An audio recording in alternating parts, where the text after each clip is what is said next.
Con el permiso del cielo y bajo la autoridad de la Corte Rabínica de la Alianza AMI, presidida por el Rab Dr. Dan Ben Abraham, vamos a estudiar algunos aspectos de la porción de esta semana conocida como la Parashá Vayexet.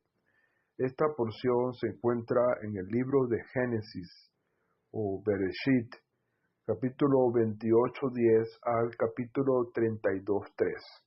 En ella vamos a encontrar varios aspectos de gran importancia, especialmente lo referente a la salida de Jacob de su tierra rumbo a la tierra de Harán. Esta salida tiene dos propósitos importantes. Número uno, poder resguardar su vida de su hermano, quien quiso matarlo.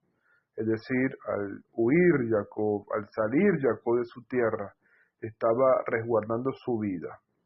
Y número dos, Jacob iba a poder adquirir esposa en la tierra a donde iba, una tierra donde habitaban los familiares de Abraham, de Sara, de Rivka y del propio Jacob. Así que Jacob se dirige a este lugar para poder encontrar una esposa para él.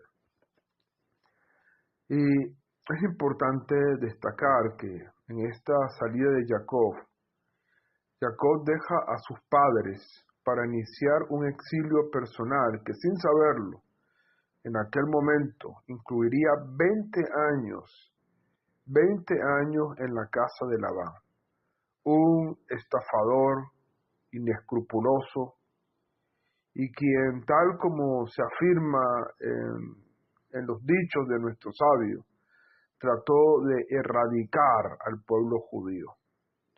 Según deducen los sabios a partir de la cronología de aquel periodo, antes de dirigirse a Harán, Jacob pasó 14 años en la academia de Shem y de Eber. Sin duda, un hombre de la estatura espiritual de Jacob no necesitaba más años de estudio para transformarse en un erudito. Según nuestros sabios, se dirigió allí por un motivo completamente diferente. A lo que uno de nuestros Jajamim explica que los primeros 63 años de su vida, Jacob estudió Torah con su padre, en un ambiente completamente aislado de la corrupción de Canaán. Ahora iba a tener que residir en Harán, rodeado de personas deshonestas como Labán.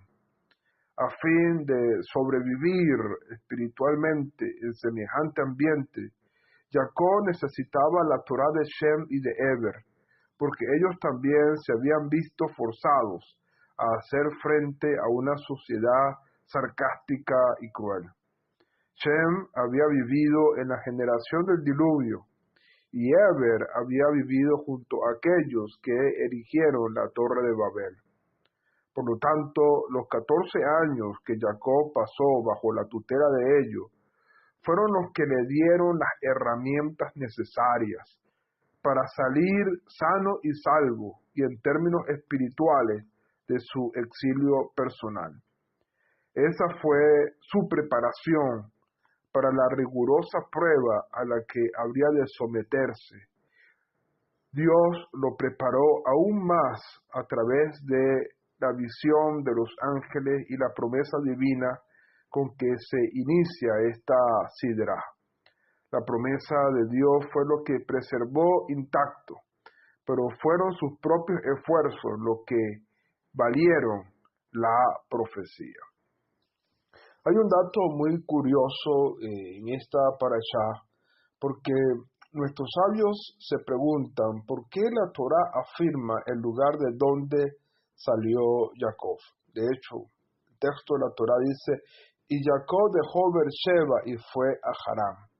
A lo cual los sabios se preguntan, ¿por qué menciona también su partida?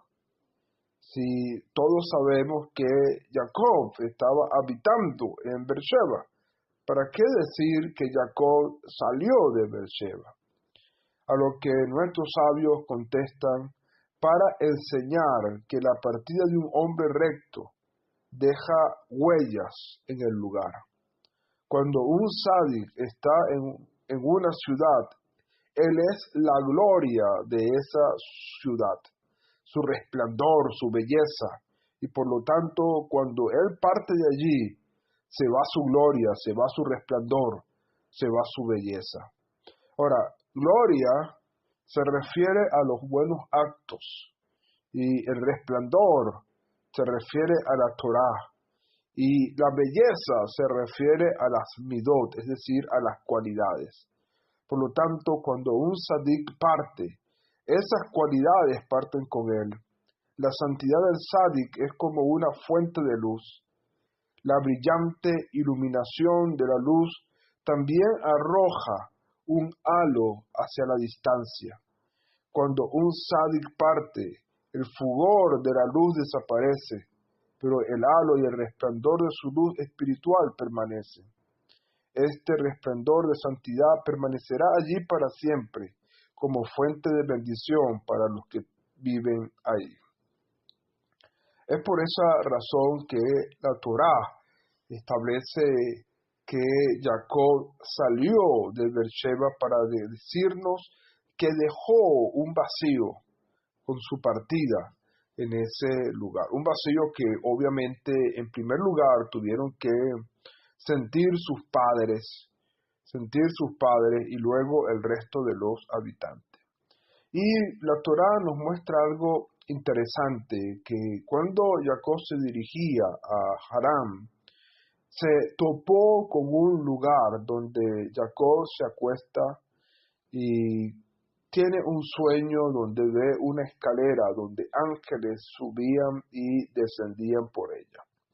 Y quisiera compartirles algunos comentarios importantes sobre el simbolismo de este sueño.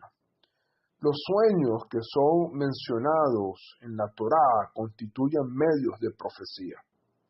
De otro modo, la Torá, que hace uso de las palabras con suma moderación, no se ocuparía de ellos. El sueño de Jacob en el monte Moriah simboliza el futuro del pueblo de Israel y la capacidad que posee el hombre de conectarse con el plan maestro de Dios.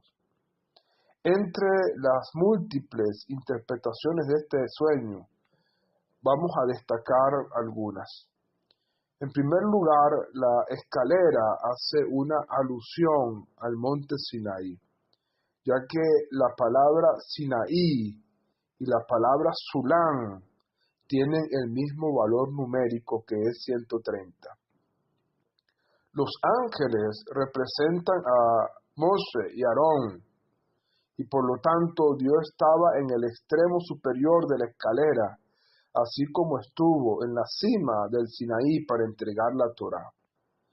En conformidad con lo dicho, la Torá fue entregada en el Sinaí y enseñada por intermedio de los sabios como Moshe y Aarón, que constituyen el puente que une el cielo con la tierra.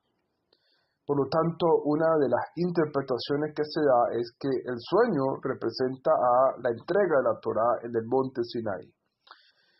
Otra de las interpretaciones que se le dan a este sueño es que a Jacob se le mostraron los ángeles custodios de los 4 reinos que se alzarían para dominar a Israel. Jacob vio a cada ángel que ascendía la cantidad de peldaños correspondientes a los años en que esa nación tendría dominio sobre Israel, y luego caía o descendía, cuando su reino llegaba a su fin. Es así que el ángel de Babilonia ascendió 70 peldaños y luego cayó. De esa manera, Jacob entendió que el pueblo de Israel estaría cautivo en Babilonia por 70 años, pero luego ese exilio finalizaría. Luego el ángel de Media subió 52 escalones y cayó. Luego el de Grecia subió 130 escalones y cayó. Pero el ángel de Edom, de Esaf o de Roma, continuó subiendo en forma indefinida, lo cual simboliza el exilio actual, que parece interminable. Jacob se atemorizó hasta que Dios la tranquilizó, asegurándole que recibiría protección divina y finalmente regresaría a la tierra de Israel. Por lo tanto, una de las segundas interpretaciones que se le da a este sueño es precisamente que esta escalera representa el tiempo de los exilios que sufriría el pueblo de Israel, y por lo tanto cada uno de los ángeles representaba una de las naciones que tendría dominio sobre nuestro pueblo durante un tiempo definido. Otra de las interpretaciones que se le da a este sueño es que a Jacob se le mostró que los ángeles que lo habían protegido en Israel ahora ascendían de regreso al cielo para ser reemplazados por ángeles de menor calibre, que lo escoltarían mientras se encontrara fuera de la tierra. Este proceso se invirtió cuando Jacob retornó a la tierra. Los ángeles regresaron a él. Esta visión hizo que Jacob reconociera la santidad de la tierra de Israel y despertara su deseo de retornar a ella. Al referirse a ángeles que subían y eran reemplazados por otros, la Torá indica que Dios extiende su protección a sus justos, aunque los ángeles pasen desapercibidos para todos, incluso para aquellos a quienes escoltan.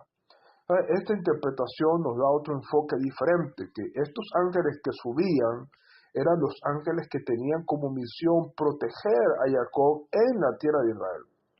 Y por lo tanto, estos se iban y eran cambiados por otros ángeles de menor categoría, quienes tendrían la misión de resguardar a Jacob en el exilio. Por lo tanto, esta interpretación también es muy válida, ¿verdad? Y nos recuerda que cuando Jacob estaba regresando a la tierra, precisamente tuvo otra visión donde vio Mahanaim, campamentos de ángeles, porque precisamente estaban otra vez cambiando de turno los ángeles.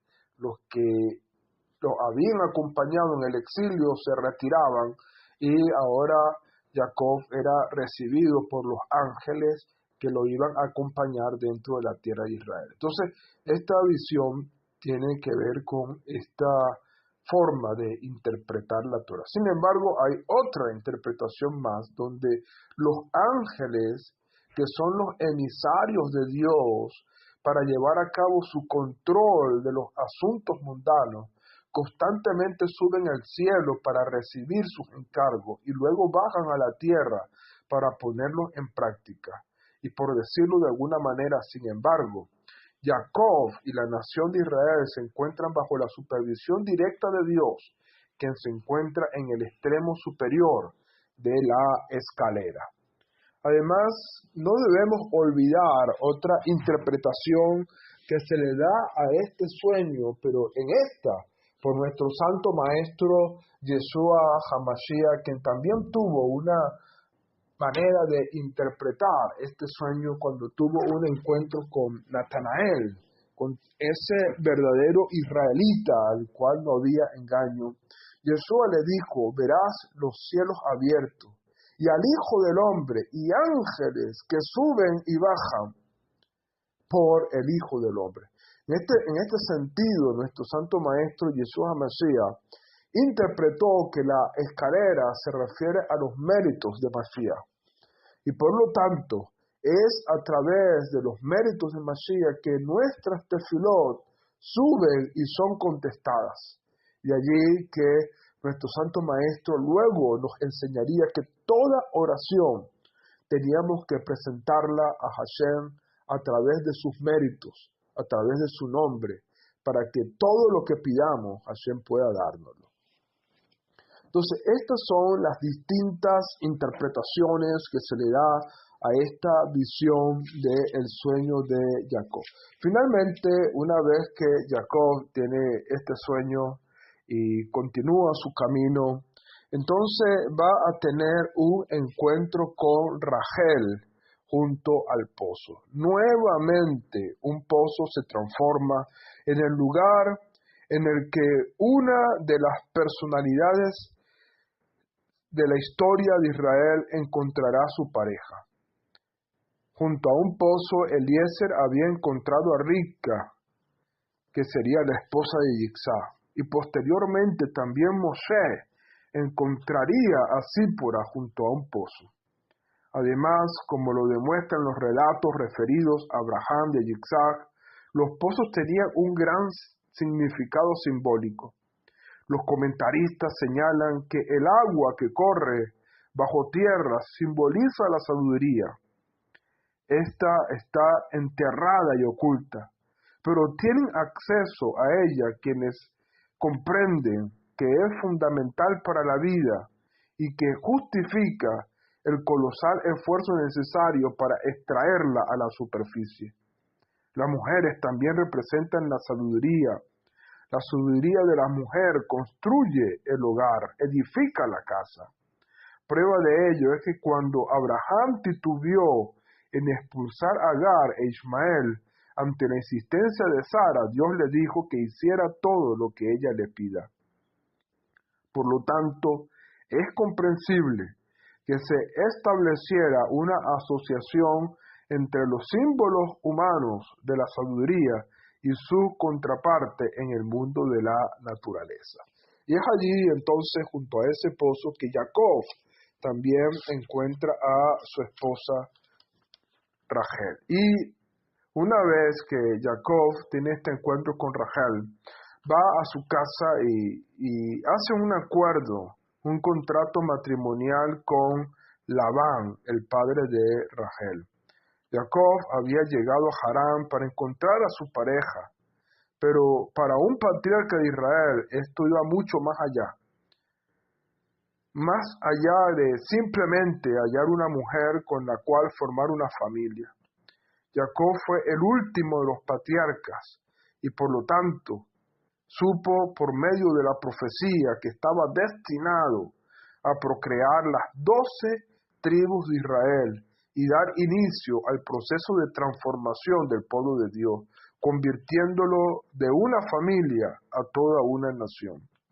Por lo tanto, su mujer tenía que ser una mujer de la altura de esta tarea y por ello debía dejar al lado todas las consideraciones materialistas de la vida cotidiana.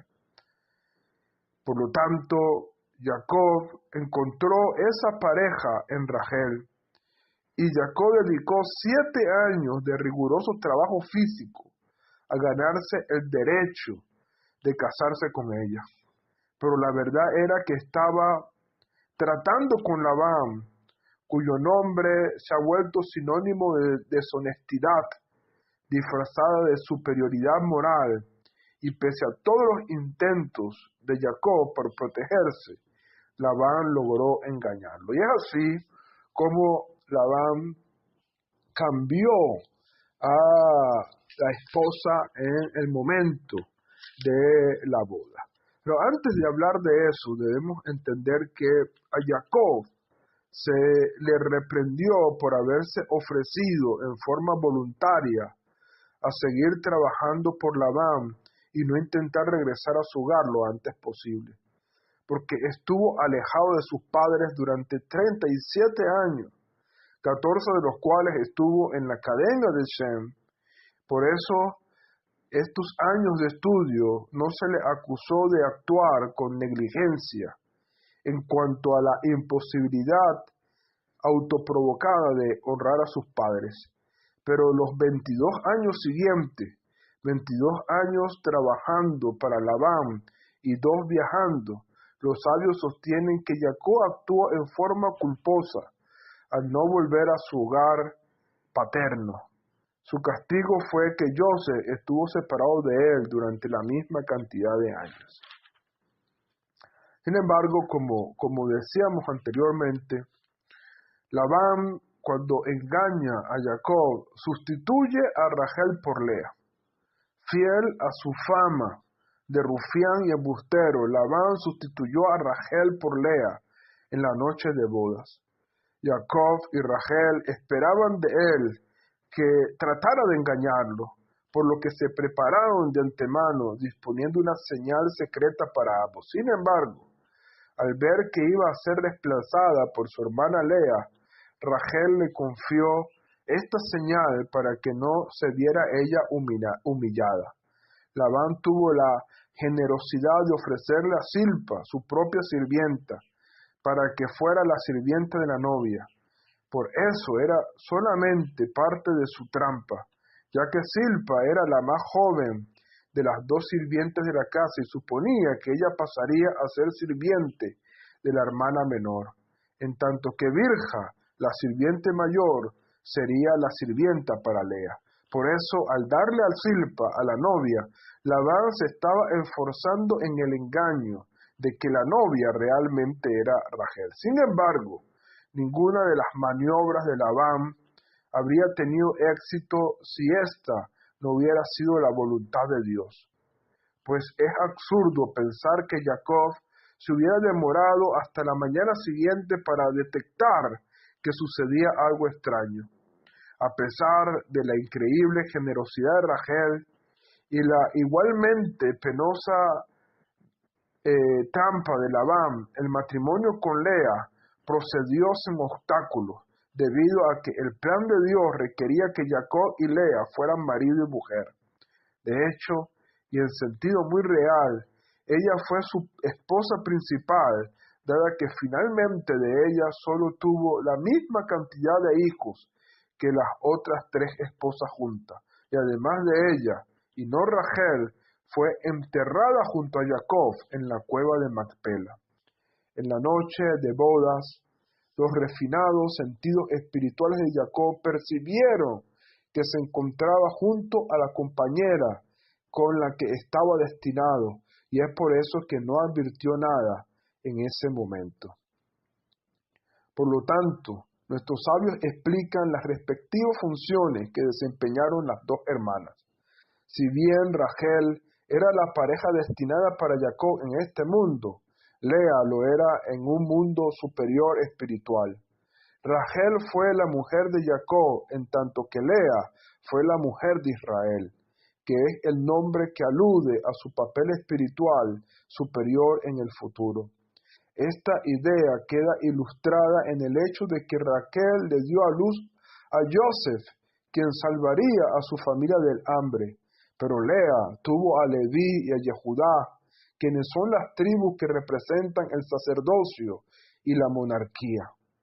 Debido a que Jacob estaba destinado a convertirse en Israel, debía casarse con Lea, y Dios dispuso que así lo hiciera, contrariamente a lo que percibió en ese momento. De hecho, el Midrash declara: Jacob dedicó todo su ser a trabajar para Labán solamente a causa de Rachel.